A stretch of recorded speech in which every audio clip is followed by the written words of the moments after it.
Hello everybody, today I bring you something special. I bring you Ruins of Kel Voreth dungeon video. This dungeon has 3 bosses, the first of which is Grun the Corpse Maker. It is a big ass boar. It's really freaking simple though, so I don't think anyone's going to have any difficulty with its boss. He has very few moves. He's 3 moves if I remember right, one of which is not shown in this video, the other 2 are. The first of which is called Thrash. He starts kicking and bucking in the air and starts having big line AoEs like so. You can dodge it completely. It has knockback as well with it, but it's really easy. You just sidestep and then dash to the left if you already went through one area. I'll show that later in the video. You'll see it, so you'll be able to see it. Anyway, the second ability that is not shown in this video is called Scratch Itch. He apparently rolls on the floor and spawn some ticks. You have 2 ways to deal with the ticks. You either take them and kite them through the traps, which are the little bone structures you see on the background that you saw the person get stunned by. And the other method is by just having tank it and kill them, or just ignore them. They apparently don't do a lot of damage. Lastly, there's the ability called Mutilate. Oh yeah, he also has a Soften Rage you just saw right there. The last ability is Mutilate. He jumps in someone and starts tearing into them. He does that to me in this video, so you get to see what that looks like.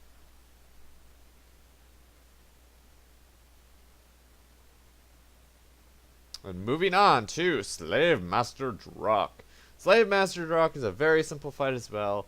He doesn't really have anything special. This first phase, it goes to 80%. He just has little AoE circles on the ground. There's really nothing. They do like 1,500 to 2,000 damage. Really nothing special. Anyway, the second phase starts 80%. He teleports away, and he starts spawning little bombs that start rushing out of the green area. You have 2 options. You want to focus either the last one that spawns right by the door, or if you have a high mobility team, you want to focus on the first one that moves all across the arena to the other side. I personally don't care which one you do, but it's a suggestion you do one of those. When it's dead, you stand where it was so you don't get hit by AoE by the other ones. Anyway, after that, he comes back in, you start fighting him again, really tank and spank again. It's a little bit depressing at tank and spank, but it goes for a few seconds, then you get teleported away, and he puts you and tethers you. At this point, he starts doing a giant ring AoE that can be avoided by backing up towards the outer edge of the arena, and you can completely negate the damage. It's a poor design. Anyway, after that, if you're a damage dealer, you want to help the tank and healer break out because they're gonna have a hard time breaking out because they don't do a lot of damage.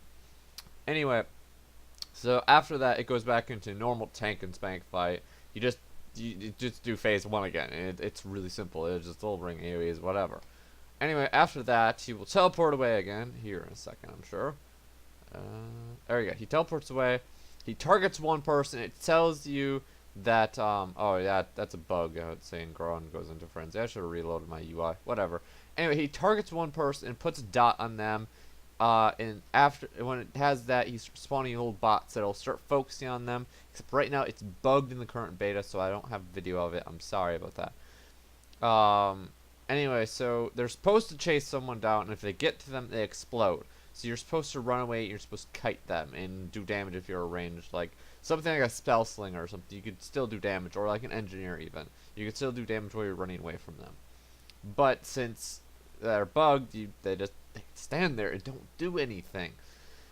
So eventually I will redo this video when they're actually working correctly so I can actually show it. Anyway, this phase lasts for quite a long time. I think it lasts too long. Anyway, it is done now though. After that, he rematerializes. He'll basically be a tank and spank again. He can do the large ring AoE, which you can completely dodge. I dodged it earlier by, I kind of like walked through it. I don't know how I dodged it, but I apparently dodged it. Anyway, the other big thing about this phase is he starts spawning 3 bombs. You have to move him away from the spot where he was, so you can avoid the explosion and avoid the AoE. Anyway, here is the big telegraph again. I dodge it by walking through, or dodging back and walking through it. It's very simple to dodge. You just have to time it right. Anyway, that's the boss. The last boss is Forge Master Trogon. He is a badass fucker. He's probably the hardest of all 6 bosses from the level 20 dungeon. He's really good finishing for this dungeon. Like, the other dungeon starts hard, or STL starts hard, and then it gets really easier and easier as you go through it. Well, not really easier and easier. Just the last boss is really easy and just depressing.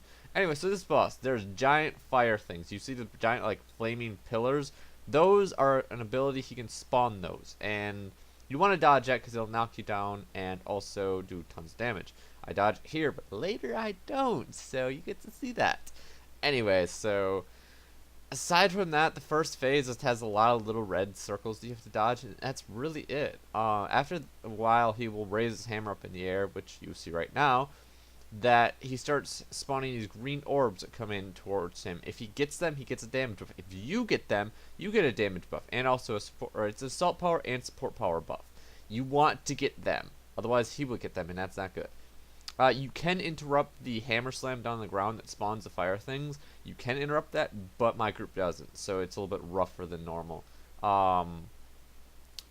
After this phase, or after a little bit, after he does raise his hammer up and he goes back into the normal phase, he does 2 more hammer slams, and then he runs back to the forge, and you want to like run to the back of the area and start dodging these things. These things do like 1,500 damage, and there's a lot of them, so you could very easily die, especially if you're up close. If you're up close, you're gonna have a hard time. I think there'll eventually probably be an achievement for dodging all of them in hard mode or something, but I don't know. I haven't done it in the hard mode version yet, so, or heroic version, whatever they want to call it. I think there's also a hate reset because my bruiser bot pulls hate for some reason, and I don't know. I'm not 100% on that. Don't hold me to that, but I think there's something. Basically, if you're tanking, just taunt it again, and you'll be fine. Anyway, so now it'll go back to the same thing. I didn't pull away from the arena. I recommend pulling it away from the arena, but I didn't. So he gets a couple orbs really easily because they spawn from the furnace, or the steps. So he starts doing, he raises his hammer up again. If he gets a couple of them in this phase, he ends up doing AoE damage, and it's really bad. So I recommend getting every single orb after, like, the last phase. Yeah, this is where I get caught by one, even though I was dodging out of it, and then I died. So it's a little bit embarrassing, but it was the best run that I had of all of them. Anyway, so with all of that said and done, we've won on this run. It took a couple tries because a lot of people in this run were new, but it was a good smooth run though overall, and I really enjoyed this group. Anyway, so this was my dungeon video on KV. Hope you guys enjoyed it. I'm probably going to be doing more of these in the future, and I really hope you guys will enjoy watching them because I would enjoy making them for you guys. Anyway, I will see you guys later.